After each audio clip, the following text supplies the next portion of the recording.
had changed. I've been so cruel.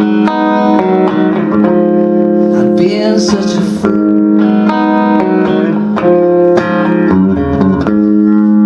Baby, what's done is done. I just can't recall. Doesn't matter at all. See, it's all clear. We were meant to be here.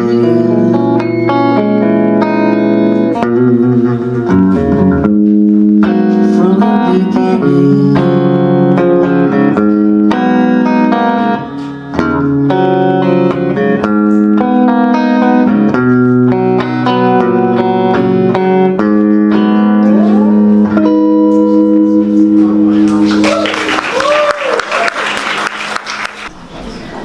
All right, I'm going to choose a card from the bowl.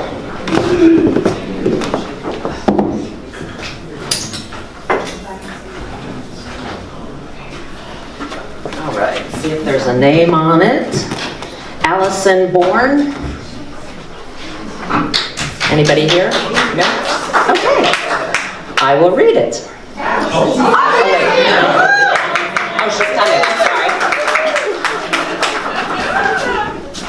So sorry. It's okay. There you go. There's the microphone. Okay. Why Spiritual Soul Center? Love, welcoming, belonging, community, spirituality, peace, and music. What have you discovered here, or what are you hoping to find? A spiritual home. Finally, after searching in Wilmington and Austin for the last 20 years. How does it feel here, or how are you hoping it will feel? Expansive, open, kind, joyful, loving, contemplative, a place to meet new people and make deeper connections.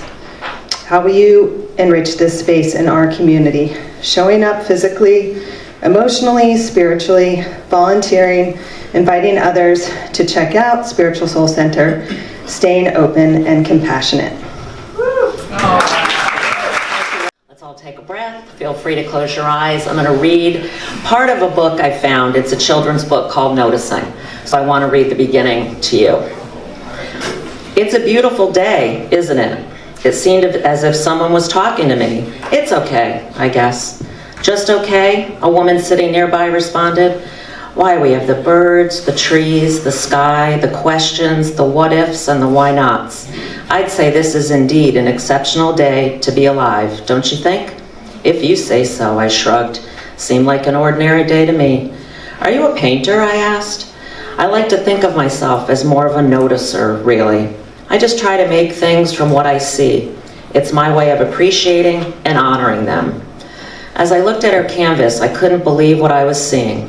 How could someone create something so amazing? I wondered. She was definitely a painter. She looked over to me and asked, when you look up, what do you see? Clouds? You see clouds? That's it? Just clouds? I think so. Why? What do you see? Oh, so much. It's like the whole sky is tempting me to be amazed. I see wild horses running and upside-down castles. I see whales flying like songbirds and a dragon breathing fire.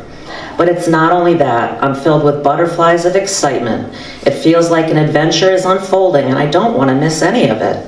I stared up, wanting to see what she saw. The more you pause and allow for the extraordinary, the painter explained, the more you find it. So the message is, make sure we all pause and be a noticer of everything that's extraordinary. Oh, here we go, we'll do it right this time.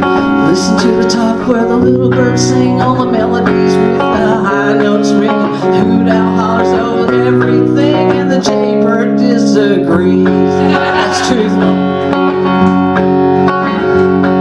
Singing in the nighttime, singing in the day. The little duck quacks and he's on his way. The possum ain't got much to say and the porcupine talks to himself. Bill Staines has a wrong thing about that porcupine talking to himself. I'll do it. Oh, come on, don't go away now. All God's crew's got a place in the choir. Some sing lower and some sing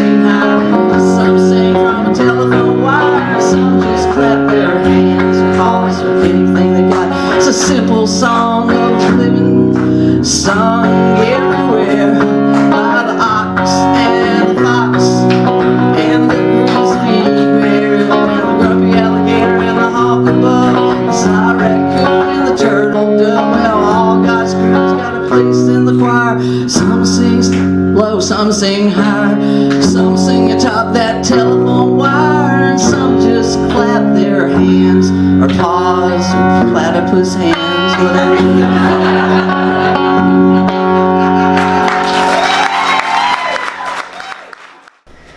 Whew, well, I don't really have anything to say. Laura just said everything I need. So, thank you for that. I certainly appreciate you doing that. My heart rate's getting back to normal now. Laura and I also, we really have known each other for more than 50 years. And, which is a really cool thing, actually, if you think about that. And we also have this really cool thing we do every morning. Laura posts this lovely post of video cameras from various beach locations around the country on her Facebook page, and I click like, because that's just I can do. And I post something that's a local picture about a beach thing on my page, and she clicks like, and we know we're alive every morning. Thank you for that, Laura. I think what happened is, Anna, this other mic's also on. Let me try turning this off. I don't know how. Did that do it? She's got it. Okay. All right. So I am excited to be back with you all today. Thank you so much for having me. But before I begin, I need to tell you that I'm not really here, nor are you, and there isn't even really any here. But we'll get into making that make some sense in a bit. So I've come to talk about three things with you this morning. I was asked to speak on the topic of oneness, so I'm going to do that. But in order to do that, I have to tell you a story about an eagle. I have to take a dive into quantum physics and into systems theory. So here we go. It's more simple than it sounds. So for 14 years, between 2000 and 2014, I took university students during spring break to the Lakota Rosebud Reservation in South Dakota. These were not service trips. We didn't go out there to work. It's a whole other conversation. We went out there to learn and to have a cultural exchange experience with my teachers on the reservation. And so I think it was the second trip that we went out there. I got up really early before sunrise one morning, left my students sleeping, made a cup of coffee, and went out to a Sundance Harbor and went and stood in the center of the circle, just praying and drinking coffee and just being with the sun coming up. And as I'm standing there, this eagle comes flying from the east and circles my head. And I don't know why I believe that eagle was female, but I do. And she kept circling lower and lower. And by the third time she came over my head, she was so low I could see the talons under her body. And then she flew off to the west. And when I sort of came to, I was on my knees in the mud and the snow, and my coffee was spilled. So later that morning, my students and I went over to Sintaglushka University, where we would have class with my friend Albert Whitehat Sr. and his cousin Sylvan. And I told Albert that story, and he just looked at me. And he said, 3 times? And I said, yes, sir. And he walked off. And I thought, oh boy, I must have done something really not okay. I don't know what it is, but this must probably not all right. So later that night, at dinner, we always had this policy when my students and I went out there, that no matter how many people came to dinner, everybody was welcome and there would always be enough food. And that night we served dinner to more than 30 people. And Albert and Sylvan and some other folks were there. And after dinner, Albert said, come outside, we need to talk to you. And I thought, oh, now I'm going to find out what I've done. So I go outside with Albert and Sylvan, and Albert says, Eagle has spoken, and you will come back alone in the summer for many years, and we will teach you. And I said, after I could breathe again for a minute, I said, what must I do to say thank you for this honor? And he said, go home and teach Matakiasi to your people.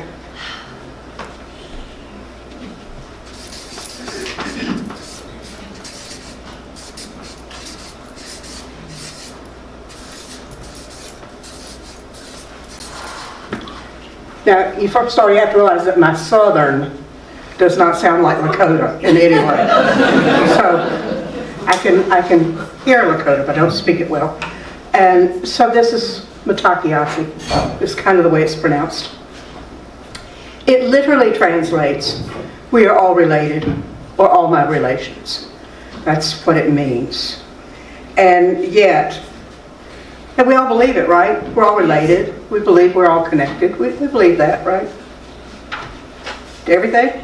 Yes. Everybody? Yeah, wait, well, hang on. So Matakiasi is one of the things, it's the primary thing I've come to talk about today. But Laura just sang to us about a bunch of animal people. Did you hear that? Yeah. Animal people. There's no word in the Lakota language for animal. Doesn't exist. They speak of the Buffalo Nation, or the ant people, or the platypus nation, or whatever. You know, they talk in terms of nations and peoples. And nobody is cooler or better than anybody else. The flea person has exactly as much right and his responsibility on this planet as the elephant people. And we all live in a big circle. And you two-legged people are not in the middle of that circle. Nobody. There's not a hierarchical way of thinking. There's a circular way of thinking. And when we do that, we see the world in a very different way. When we speak of two-legged, four-legged, winged, swimming, crawling peoples, we see people in a different way. And then when we include in that bigger picture the notion of standing people, trees, for example, or rock people, the quartz nation, the coral nation, the octopus nation, the star people. When we do that, we shift our perspective of connectedness in such a lovely way. Y'all know, I assume you all been reading the same books I have about that there's really just this one tree, and there's this one big mushroom, and everything's sort of held together by this stuff. Y'all reading those books? Aren't they wonderful? I'm fascinated by that stuff. I don't understand it because science is not my thing, but it's fun to think about that. And I think that when we look at the notion that there's this one tree thing that holds the planet in place, we have this very different concept of connectedness. That there really is this network that is so vitally important. It's one of the reasons I'm barefooted, in addition to the fact that I hate shoes. But I'm barefooted here because it's the only thing that helps keep me grounded. Otherwise I float off into the ethers somewhere. and I want to feel as much as I can that connection to that groundedness that tree energy gives us. So when I used to teach Matakiasi to my students, I would talk about quantum physics. Now remember, these are social work students. So I would talk about quantum physics to them. And I would talk about that notion of size and how we see size in a hierarchical way again. So think back to, I don't know, I didn't do well in science classes, but you know an atom, right? And you got protons, electrons, and neutrons. And in that space between protons, electrons, and neutrons, you have something called a quark, Q-U-A-R-K. And we know that that's there, that notion of these quarks. And we know, science knows, that within a quark, there's something else. And that the whatever that is inside a quark gets smaller and smaller and smaller and smaller towards infinity. And we know that conversely, so that's one end of the spectrum, things get infinitely smaller. And on the other end of the spectrum, things get infinitely larger. Look at what the James Webb Telescope has taught us, that we just keep going it gets bigger and bigger and bigger. There's a connection between the two, right? It's all the same stuff. We just don't always have a name for that stuff. But that we know that it's energy. We know that there's a connection of energy between that which is infinitely smaller and that which is infinitely larger. And that that's all the same connectedness. We know that there is a universe beyond the universe. And when we see it that way, when we see the world around us that way, we understand that everything is just energy, then we understand that there's not really any me or you standing and sitting here. There's not even any here. It's all just energy. And what makes us who we are is the rate at which we vibrate. It's all just a matter of vibrations. So I and this podium are the same thing. We're just vibrating at a different rate. I'm vibrating, I hope, at a rate called Deb, and the podium is vibrating at a rate called the podium. And that's what makes us unique. But we're all the same thing.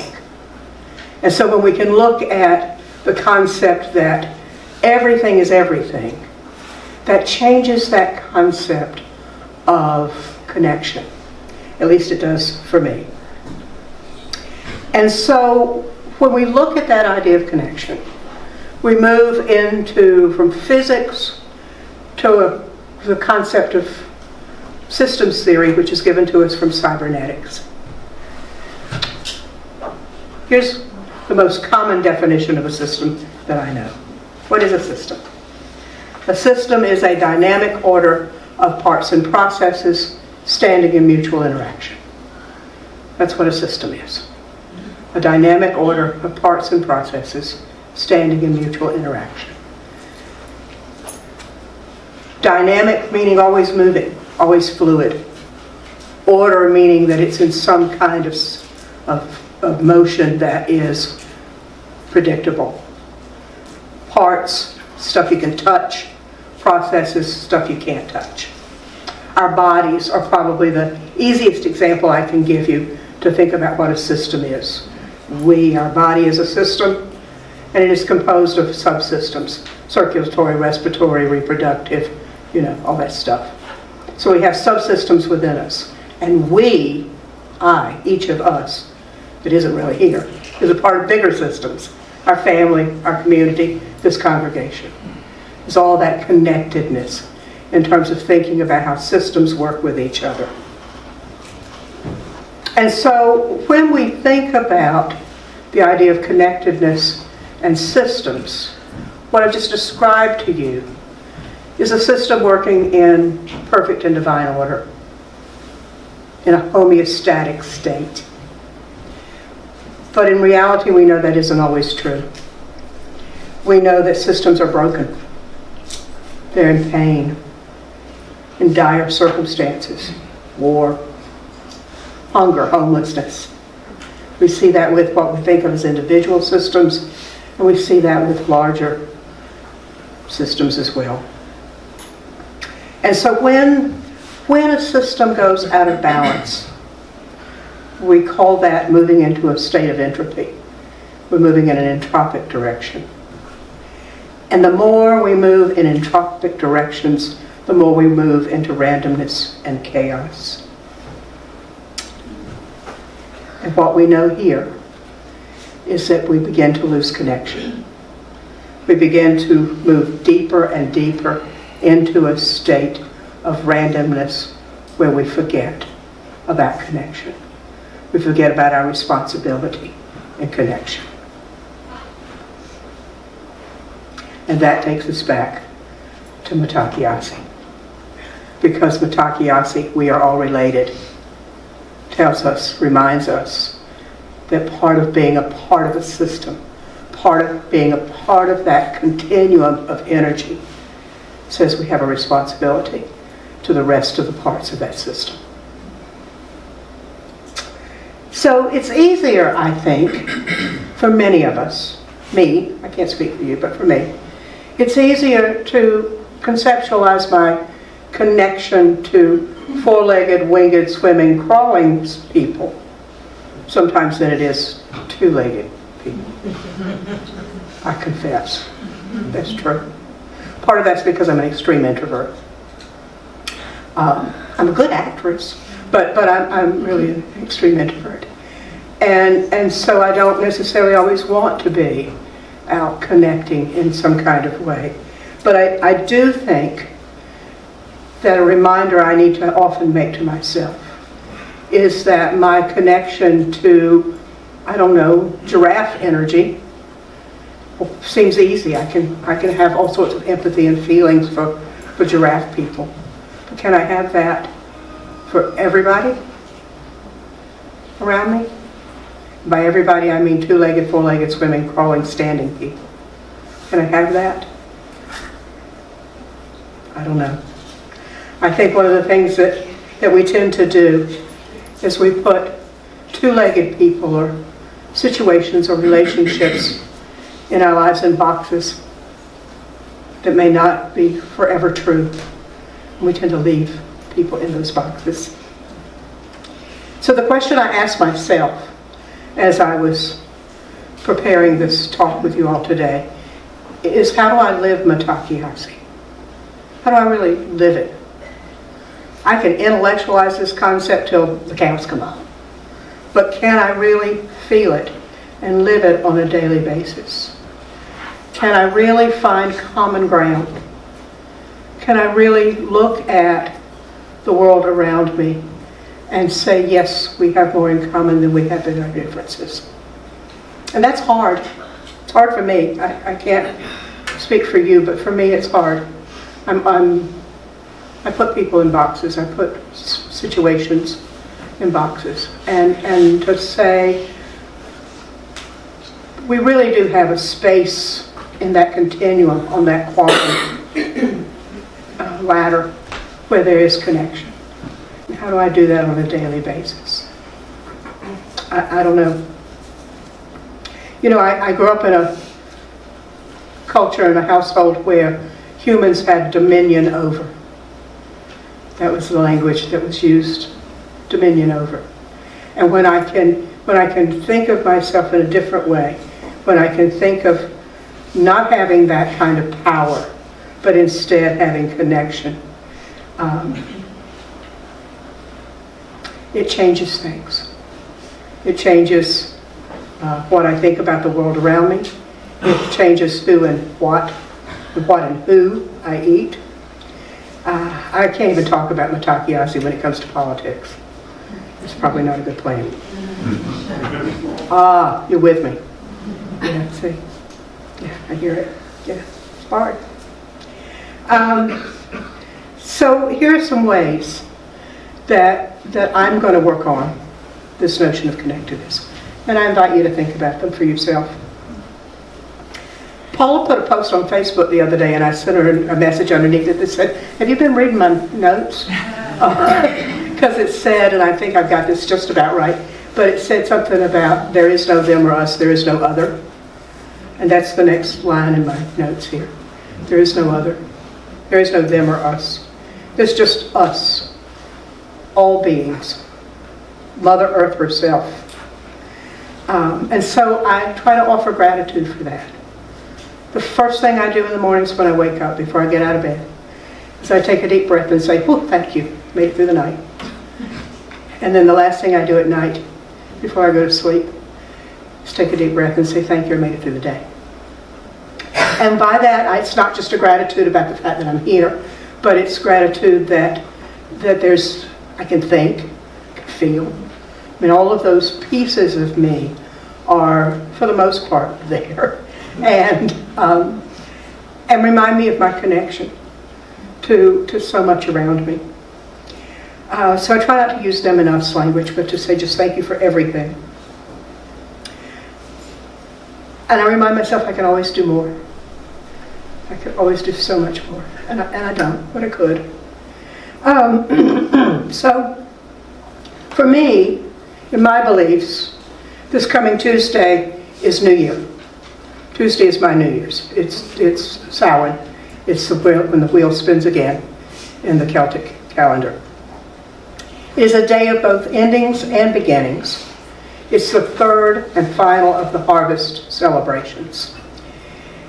And one of the things that Samhain does is it invites us to be meditative, to think about what we planted last spring, literally what we planted last spring, but what we planted in our lives this year and what we're harvesting.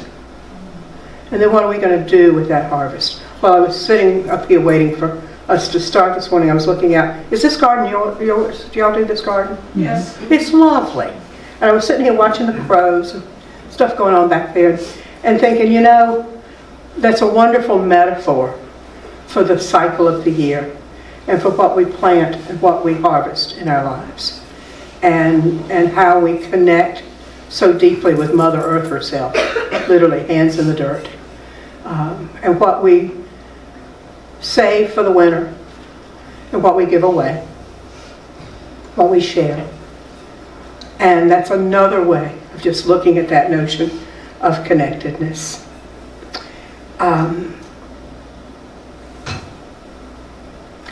So, one day last week, I can also be a workaholic. So one day last week, I made myself stop. And I made a peanut butter sandwich. And I went out on the beach. And I'm just sitting on the beach up on this little crossover at the dunes, just looking at this glorious day around me. And an eagle comes flying from behind me from the maritime forest and over the dunes and out onto the strand. Now, I've lived here all my life and I've never seen an eagle do that before. An eagle on the beach, on the strand, right at the edge of the water. And I looked at that and thought, no, surely not. Well, so I'm out there trying to take pictures with my cell phone, you know. And it was a bald eagle. And at some point, he or she rose up off the strand and flew back across the maritime forest and perched on top of a telephone pole, just like the people in Forest Song, perched up on a telephone pole, and stood there for a right good while. And I got several pictures of this eagle on that. And then flew back across the dune and out into the water to a shrimp boat, and I lost sight of him. And I thought how wonderful that as I was just sitting and being and thinking about this talk with you all today, that eagle came back, these many years later, to reinforce that notion of connectedness just this week. But I'd have missed it if I hadn't been outside. If I hadn't been there to just be, to give myself permission to connect with that world around me. So I invite you to think about ways in which you can see connection in another way, in a deeper way. How might you think about not just nature and our four-legged folks, but that deep connection that we feel by being a part of all that is around us. So, one of the things that my Lakota teachers taught me to do was to spend time in a sweat lodge. And I cannot tell you how grateful I am for having been in sweat lodges for many, many times. But in a sweat lodge ceremony, in a nipi it's called, as you go into the lodge and you crawl, you're on your hands and knees, you can't stand up, there's not enough room. You crawl in, and as you crawl into the lodge, you say Mitakuye. And you do the ceremony and the ritual. And then as you crawl out of the lodge on your hands and knees, you say Mitakuye again. It is a reminder that we are connected to each other, to that deep womb of the earth which the Inipi represents, and that we're connected to all that is. So I say to you this morning, Mitakuye. Thank you.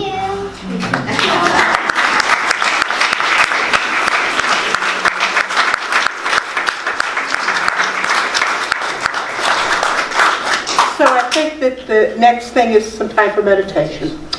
And so what I'd like to invite you to do is, if it's comfortable and feels safe for you to do so, drop your shoulders, sit up straight, but relaxed.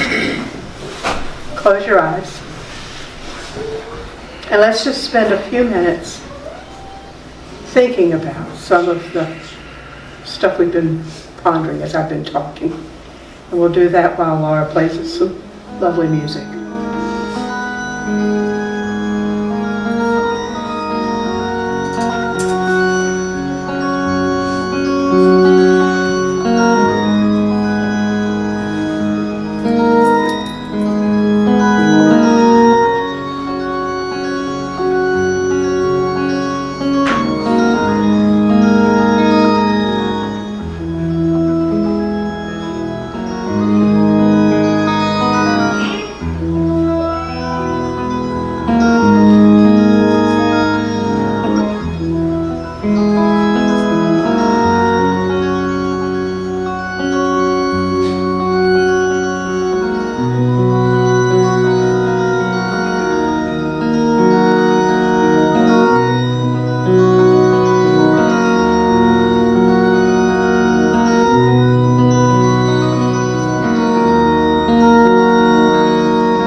They mistook my kindness for weakness. I don't know this, but can a girl just do the best she can?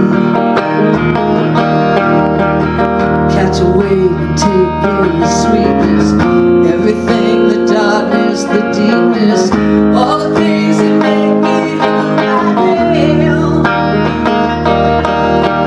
And who I am is a big time believer that people can change, but you don't have to leave. And everybody's talking